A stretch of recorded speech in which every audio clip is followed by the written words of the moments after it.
अभी अगर करंट में हम देखें तो पब्लिक से ज़्यादा भाई साहब इस कंपनी में प्रमोटर के पास शेयर होल्डिंग है ना।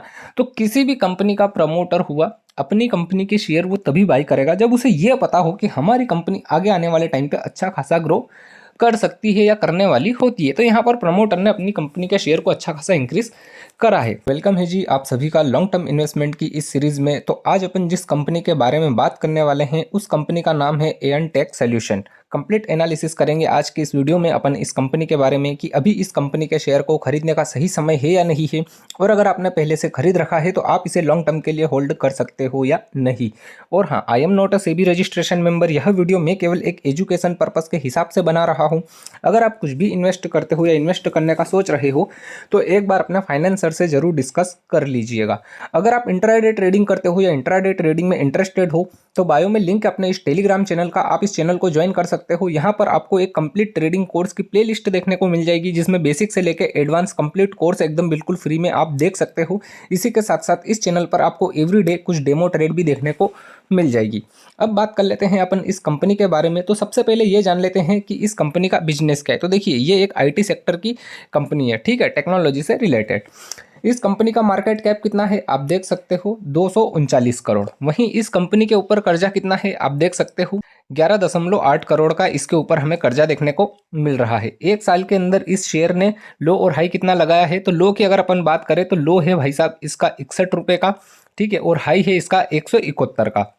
अभी करेंट प्राइस कितना चल रहा है, 69, ठीक है। बुक वैल्यू कितनी है इसकी, 22 रुपये की। ROE कितना है इसका, -3%। ROC कितना है, वो भी माइनस है, -0.68%, ठीक है। PE कितना है इसका, कुछ भी नहीं दिख रहा है। प्रॉफिट आफ्टर टैक्स मतलब ओवरऑल ये कंपनी क्या है भाई साहब, लॉस मेकिंग कंपनी है, आप देख सकते हो। प्रमोटर होल्डिंग कितनी है, 53%। प्रॉफिट में ग्रोथ हो रही है, वो भी माइनस है भाई साहब, आप देख सकते हो 686%, ठीक है।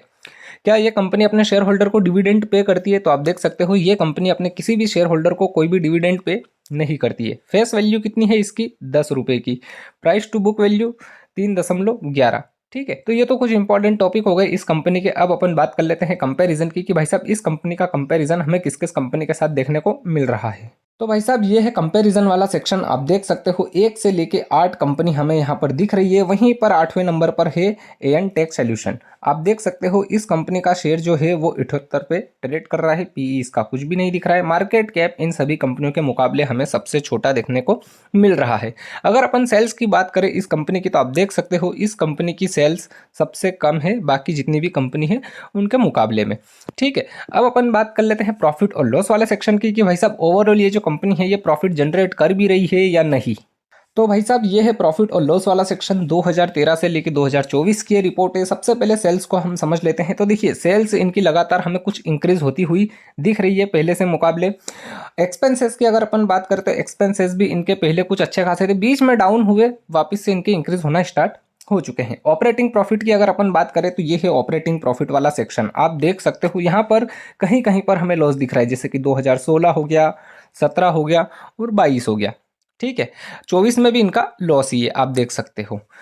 प्रॉफिट बिफोर टैक्स की अगर अपन बात करें कि टैक्स वैक्स पे करने से पहले क्या कंपनी प्रॉफिट में रही है, तो ये है profit before tax.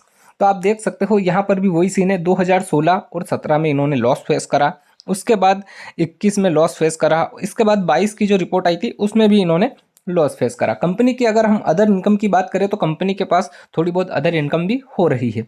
Net profit की बात कर लेते हैं कि टैक्स वैक्स सब कुछ काटने के बाद क्या कंपनी के पास कुछ आया है या नहीं आया है। तो नेट प्रॉफिट वाले सेक्शन में आप अगर देखोगे तो 2015 में लॉस, ठीक है, 16 में लॉस, 17 में लॉस, उसके बाद 18 प्रॉफिट, 19 में लॉस, 20 में लॉस, 21 में लॉस, ठीक है, और 24 में फिर से लॉस। आप देख सकते हो मतलब कितना लॉस करा है इन्होंने। 1 2 3 4 5 6 7 साल इनके लॉस में हैं और बाकी 1 2 3 4 और 5 साल इनके प्रॉफिट में रहे हैं, ठीक है। तो ये रिपोर्ट बोल रही है कि भाई साहब कंपनी कभी प्रॉफिट कर रही है कभी लॉस कर रही है, प्रॉफिट लॉस वाला सिलसिला इसका चलता ही जा रहा है। अब बात कर लेते हैं अपन बैलेंस शीट की कि भाई साहब इस कंपनी की बैलेंस शीट आखिरकार क्या बोल रही है। तो भाई साहब ये है बैलेंस शीट वाला सेक्शन। 2013 से लेके 2024 की ये रिपोर्ट है। सबसे पहले इक्विटी कैपिटल को हम समझ लेते हैं।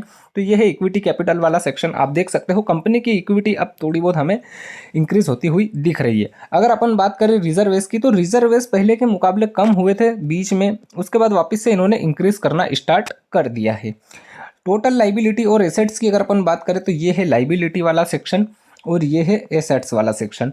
लाइबिलिटी और एसेट्स तो दोनों अब इंक्रीज हो रही है। मतलब इस बैलेंस शीट को देख के एक चीज समझ में आ रहा है कि धीरे धीरे कंपनी ग्रो कर रही है। क्या कर रही है? धीरे धीरे अपना सारा इक्विपमेंट जो है वो बढ़ा रही है। ठीक है, तो हो सकता है कि आगे आने वाले समय में ये भी एक अच्छी बड़ी कंपनी बने, लेकिन उसमें अभी समय है, क्योंकि कंपनी का मार्केट कैप बड़ा होना चाहिए। देखो, कंपनी का मार्केट कैप अगर बड़ा होगा तो कंपनी बड़ी बनेगी। मान लो कि दो कंपनी है, ठीक है, दोनों का एक ही काम है। अब एक मान लो कि 1,000 करोड़ की कंपनी है, ठीक है, और एक कंपनी है जो कि वो 100 करोड़ की कंपनी है। तो दोनों का शेयर प्राइस जो है वो कैसा चलेगा, और दोनों का जो बिजनेस है वो कैसा चलेगा, आप खुद ही अनुमान लगा लीजिए। तो इस कंपनी का जो मार्केट कैप है वो हमें ज़्यादा बड़ा नहीं दिख रहा है, हमने अभी कंपैरिजन वाले सेक्शन में देखा था। ठीक है, अब अपन बात कर लेते हैं इन्वेस्टर की कि भाई साहब इस कंपनी के शेयर किस किसने कितने होल्ड कर रखे हैं। तो भाई साहब ये है शेयर होल्डिंग वाला सेक्शन। 2017 से लेके 2024 की ये रिपोर्ट है। सबसे पहले प्रमोटर होल्डिंग को हम समझते हैं, क्योंकि सबसे मेन वो ही है। तो देखो, प्रमोटर के पास 2017 में 18% शेयर थे, ठीक है, इन्होंने 2022 में इंक्रीज करे 53%। अभी तक इनके पास वो ही शेयर अवेलेबल है। मतलब प्रमोटर ने भैया अपनी कंपनी के शेयर को बेचे नहीं है और उनको इंक्रीज करा है। तो ये एक अच्छी रिपोर्ट है। ठीक है, अगर अपन एफआईआई की बात करें तो एफआईआई के पास अगर आप देखोगे तो एफआईआई के पास 2022 में 0.10% शेयर हुए। इन्होंने बीच में ही निकाल के प्रॉफिट बुकिंग करी। उसके बाद 2024 में इनके पास 0.08% शेयर अवेलेबल है। अगर अपन डीआईआई की बात करें तो डीआईआई के पास 2017 में 0.02% शेयर, अभी इनके पास 0.01% शेयर अवेलेबल है। अब अगर अपन बात करें पब्लिक की, पब्लिक कौन? आप में अपन जैसे जो छोटे रिटेल ट्रेडर होते हैं उनको बोलते हैं पब्लिक। तो देखो, पब्लिक के पास 2017 में 81% शेयर थे, ठीक है। उसके बाद जैसे ही यहाँ पर पब्लिक ने बेचे अपने शेयर, देखो 2022 में पब्लिक ने 46% शेयर रखे हैं, ठीक है। तो यहाँ पर जैसे ही पब्लिक ने बेचे, यहाँ पर प्रमोटर ने उनको खरीद लिया और अपनी जो है ये शेयर होल्डिंग उसको इंक्रीज करा है। अभी अगर करंट में हम देखें तो पब्लिक से ज़्यादा भाई साहब इस कंपनी में प्रमोटर के पास शेयर होल्डिंग है ना। तो किसी भी कंपनी का प्रमोटर हुआ, अपनी कंपनी के शेयर वो तभी बाई करेगा जब उसे ये पता हो कि हमारी कंपनी आगे आने वाले टाइम पे अच्छा खासा ग्रो कर सकती है या करने वाली होती है। तो यहाँ पर प्रमोटर ने अपनी कंपनी के शेयर को अच्छा खासा इंक्रीज करा है। तो ये एक अच्छी बात है। अब अपन बात कर लेते हैं चार्ट की कि भाई साहब इस कंपनी का चार्ट आखिरकार क्या बोल रहा है। तो भाई साहब ये कंपनी का चार्ट है जिसे हम 1 मंथ के टाइम फ्रेम पे देख रहे हैं। कंपनी जो है 1 जुलाई 2002 में आई थी शेयर मार्केट में, तब इसका शेयर प्राइस आया था 26 रुपए के भाव पे, ठीक है। ओवरऑल अगर हाई की बात करें तो उसी समय इसने हाई लगाया है कितना, 268 रुपए का। अगर अपन ओवरऑल लो की बात करें तो ओवरऑल लो कितना है इसका, उस चीज को भी हम समझ लेते हैं। तो ओवरऑल लो है भाई साहब इस कंपनी का लगभग यहाँ पर आप देख सकते हो 2 रुपए के आसपास, ठीक है। 3 रुपए मान लो, 2 रुपए 95 पैसे, तो 3 रुपए का इसका ओवरऑल लो है। और ये कब का है? 2013 का, ठीक है। हमने देखा था कि 2013 से ही कंपनी लॉस फेस कर रही थी। तो देखो यहाँ पर काफी लंबे समय तक कंपनी यहीं पर कंसोलिडेशन कंसोलिडेशन करती रही। अब उसके बाद ये जो अप मूव आया है, ये आया है क्यों? क्योंकि कंपनी ने प्रॉफिट जनरेट करा था, ठीक है। उसके बाद कंपनी के जो प्रमोटर है उन्होंने अपनी शेयर होल्डिंग को इंक्रीज करा था। दो रीजन है, ठीक है। तो आप देख सकते हो यहां से इसने सीधा कितना हाई लगाया है, अगर हम देखें तो वो है भाई साहब 173 रुपए का, ठीक है। तो देखो, एक चीज मैं आपको क्लियर कर दूं, किसी भी कंपनी का शेयर ऊपर दो तरीके से जाता है और नीचे भी दो तरीके से आता है। देखो, ऊपर जाने के दो रीजन, पहला ये है कि इस कंपनी के शेयर को, किसी भी कंपनी के शेयर को कोई अच्छी ज्यादा बड़ी क्वांटिटी में खरीदेगा तो उस कंपनी का शेयर ऊपर जाएगा, ठीक है।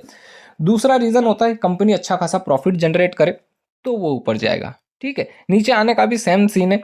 अगर कोई बड़ी क्वांटिटी में सेल करेगा तो कंपनी का शेयर ऑटोमेटिक नीचे आ जाएगा। दूसरा, कंपनी जब लॉस फेस करेगी तो कंपनी का शेयर ऑटोमेटिक नीचे आने लग जाएगा, ठीक है। तो ये इस तरीके से इस कंपनी के चार्ट चलते हैं। अब अगर ये जो डाउनफॉल आ रहा है, इस डाउनफॉल के पीछे का अगर हम सीन समझे कि ये डाउनफॉल कहाँ तक आ सकता है, तो ये है अपने पास एक लो और ये है अपने पास एक हाई, ठीक है। अ, ये रहा स्विंग लगभग यहाँ पे, ठीक है। तो अपना जो है वो सीन बन रहा है 0.6 का लगभग इसी लेवल पे। अ, ये लगभग अगर आप देखोगे तो 71-72 रुपये, 70 रुपये के आसपास का, ठीक है। ये 70-71 रुपये के आसपास का। अब यहाँ पर ये कंपनी जो है इतना डाउनफॉल दे चुकी है, ये एक प्रॉफिट बुकिंग हम बोल सकते हैं, ठीक है। अब यहाँ पर हो सकता है कंपनी कंसोलिडेशन करे थोड़ा और फिर यहाँ से ये पुल बैक ले, ठीक है। बाकी यार एक चीज़ मैं आपको बता दूँ, कंपनी जो है वो एक लॉस मेकिंग कंपनी है। क्या है? लॉस मेकिंग कंपनी है ना। अब लॉस मेकिंग कंपनी में रिस्क उतना ही होता है कि कंपनी अगर प्रॉफिट जनरेट नहीं करा तो ये जो कंपनी का आप शेयर देख रहे हो 70 रुपये के आसपास जो चल रहा है, वो 7 पैसे भी आ सकता है, 70 पैसे भी आ सकता है, या 7 रुपये भी आ सकता है, ठीक है। क्योंकि जब कंपनी अगर लॉस में चल रही होती है ना, तो उसका हम कुछ भी नहीं कह सकते। प्रमोटर का क्या है, प्रमोटर कभी भी अपनी होल्डिंग को निकाल भी सकते हैं, है ना। तो आई होप आपको सारा कुछ सीन समझ में आ चुका होगा।